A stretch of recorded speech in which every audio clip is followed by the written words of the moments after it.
اجمالی عقیدے تھے، مگر اللہ کی ذات کے بارے میں عقیدہ کیا ہے؟ ان میں ایک عقیدہ اللہ کی ذات کے بارے میں، ایک عقیدہ اللہ کی صفات کے بارے میں۔ ہمارا عقیدہ ذات کے بارے میں بھی نمایاں، ہمارا عقیدہ اللہ کی صفات کے بارے میں بھی نمایاں۔ ہم کہتے ہیں اللہ کی ذات کے بارے میں، مشرکین مکہ نے پوچھا اے محمد تو بتا، ہمارا خدا لات اور منات ہے، ہم سے پوچھے تمہارا خدا کون ہے، ہم تعریف کریں گے اے محمد صلی اللہ علیہ وسلم تم بتاؤ تمہارا رب کیا ہے؟ اللہ نے فرمایا قل، میرے پیغمبر اعلان کر دے، هو اللہ احد اللہ الصمد لم یلد ولم یولد ولم یکن له کفوا احد۔ یہ اللہ نے پیغمبر کی ذات کو بیان کیا۔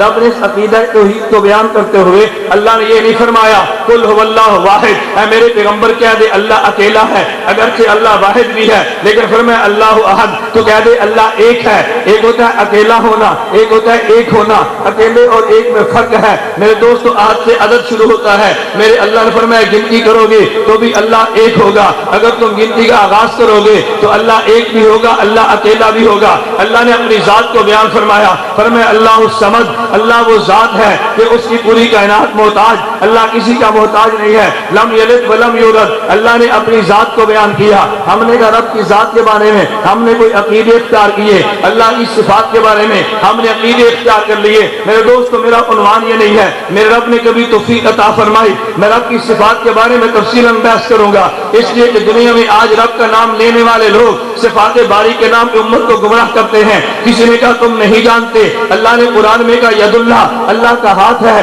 اللہ کا ہاتھ بھی ہوگا۔ کسی نے کہا قرآن میں وجہ بیان کیا، اللہ کا چہرہ بھی ہوگا۔ کسی نے کہا قرآن میں کہا ساق بیان کیا، اللہ کی پنڈلی بھی ہوگی۔ میں کہتا ہوں نہیں میرے دوست، اللہ نے کہا ید اللہ، اللہ کا چہرہ بھی، اللہ کا ہاتھ بھی ہے، لیکن ہاتھ کا معنی وہ نہیں یہ تم نے کیا۔ جب کہا جائے نا ید اللہ تو اللہ کا ہاتھ معنی مت بیان کرو۔ ہمارے فقہاء اصولیین نے بیان کیا ید اللہ کا معنی ید اللہ کی صفت ہے جس کا معنی ہم نہیں جانتے، عین اللہ کی صفت ہے جس کا معنی ہم نہیں جانتے، ساتھ اللہ کی صفت ہے جس کا معنی ہم نہیں جانتے۔ یہ رب کی صفات کے بارے میں یہ علمی اور عقلی بات ہے، میرے اللہ نے توفیق عطا فرمائی۔ ان علمی مباحث کا بیان کیا جائے گا۔ دنیا نے رب کی ذات کو زیر بحث لا کے علماء دیوبند کو کافر اور مشرک کہا، کیا جی علماء دیوبند کے نظریات ٹھیک نہیں؟ میرے دوستوں میں یہ بات بڑی جرأت کے ساتھ کہہ دوں، ہمارے انٹرنیٹ پہ آج بیٹھا ہوا یہ طالب علمان میری گفتگو کو سن رہا ہے، مجھے آج نوجوان نے چٹ دی کہ طالب علمان نیٹ پہ بیٹھا گفتگو سنتے، میں یہ تو گفتگو سنتا جا اور اپنے ایمان دیا تو خوش ہو،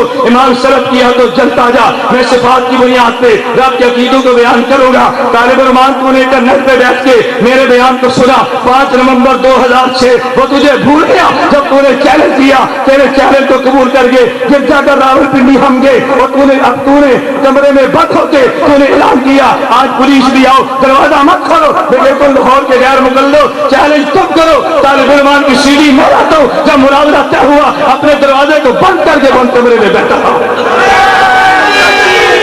تم ایک منٹ میرے دوستو توجہ رکھو، نعرے مت لگو، میری بات کو سنو۔ میں کہتا ہوں لوگ کہتے تھے کہ طالب علمان صفات سے مناظرہ کرتے، تجھے 5 نومبر 2006 بھول گیا، اگر تم سیڑھی نہیں دیتے سیڑھی میں چلو، میں وہ ویڈیو ریکارڈ دلاتا ہوں کہ تم نے چیلنج کیا، کہتا جو علماء دیوبند کے عقائد پہ بحث ہوگی۔ میں نے کہا کرو بحث، علماء دیوبند کے عقائد پہ بحث ہوگی، لیکن تیرے عقائد بھی زیر بحث آئیں گے، علماء دیوبند کی فقہ پہ بحث ہوگی، تیرے مسائل بھی زیر بحث آئیں گے، تیرے مسائل پہ بحث کی جائے گی۔ طالب علمان نے چیلنج کیا، ہم نے چیلنج کو قبول کیا۔ اس کا ایک ایسا آگے چہرہ گفتگو کرنے والا حسن فروقی ملا تھا، میں 5 کی بجائے 4 نومبر کو راولپنڈی کے گھر پہنچا۔ میرے دوستو تمہیں بھول ہے، ہم ڈر جائیں گے، تم ہمیں اپنے راستے سے ہٹا لو گے۔ وہ جو بندیت کا نام لینا چھوڑ دے جو حالات سے ڈر کے عقیدے کو بیان نہیں کرتا۔ میرے رب نے چاہا قاسم نانوتوی کی یاد کو ہم یاد تازہ کر دیں گے، میرے رب نے چاہا مولانا مدنی کی یاد کو تازہ کر دیں گے، میرے رب نے چاہا امیر شریعت کی یاد کو تازہ کر دیا جائے گا۔ میں نے کئی بار کہا غیر مقلدو تم اپنی زبان کو لگام دو، میں آج بھی کہتا ہوں مماتیوں تم اپنی زبان کو لگام دو۔ تم نے 50 چیزیں بیان کیے، میرے کافر کو کافر کہا، میں خاموش رہا، تم نے مجھے کہا، میں نے خاموش رہا، میں نے تمہارے عقیدے کو بیان کیا، آج تمہارے پیٹ میں مرور اٹھتا ہے، میں نے چیلنج کیا، تم چیلنج قبول کرو، تم قبول کرو، تم چیلنج ایک منٹ میں تم چیلنج قبول کرو نا، تم مناظرے کا چیلنج قبول کیوں نہیں کرتے؟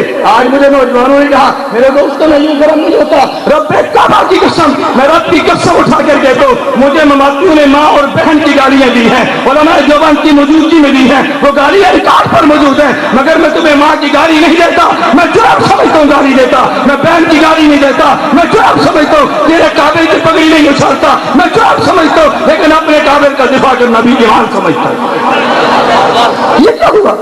بیان مت کرو، بیان مت کرو، ہماری زبان کو تم روکو گے، ہماری زبان کو آج تک کوئی نہیں روک سکتا، اور اس زبان کو روکنا تمہارے بس میں بھی نہیں۔ تم مناظرے کا میدان لگاؤ، تم مناظرے کا میدان لگاؤ، آج تک تم چیلنج کرتے رہے، ہمارے پاس 18 آیات ہیں، ہمارے پاس 80 آیات ہیں، ہمارے پاس 70 آیات ہیں، ہمارے پاس 1800 حدیث ہیں۔ میں کہتا ہوں میرے دوستو، لاہور کے نوجوانوں سنو، مسئلہ حیات النبی پہ ایک آیت کا مطالبہ بھی نہیں ہے، مسئلہ حیات النبی پہ ایک حدیث کا مطالبہ بھی نہیں ہے۔ میرا مطالبہ یہ ہے عنایت اللہ شاہ بخاری کے وجود سے پہلے 1400 سال میں تم اہل سنت والجماعت کا ایک بزرگ پیش کر دو جو عقیدہ حیات النبی کا منکر ہو۔ میری بات سمجھے؟ میں نے آیت کا مطالبہ نہیں کیا، میں نے حدیث کا مطالبہ نہیں کیا، تم 1400 سال میں اہل سنت والجماعت کے ایک مختصر آیت کا نام بیان کر دو جو عقیدہ حیات النبی کا منکر ہو۔ اس دھرتی پہ عقیدہ حیات النبی کا سب سے پہلا منکر عنایت اللہ شاہ بخاری ہے۔ اتنا بڑا چیلنج تم قبول کرو، لیکن اس کا نام لکھ دو، اس کا نام نہیں لکھیں گے، گالیاں دیں گے۔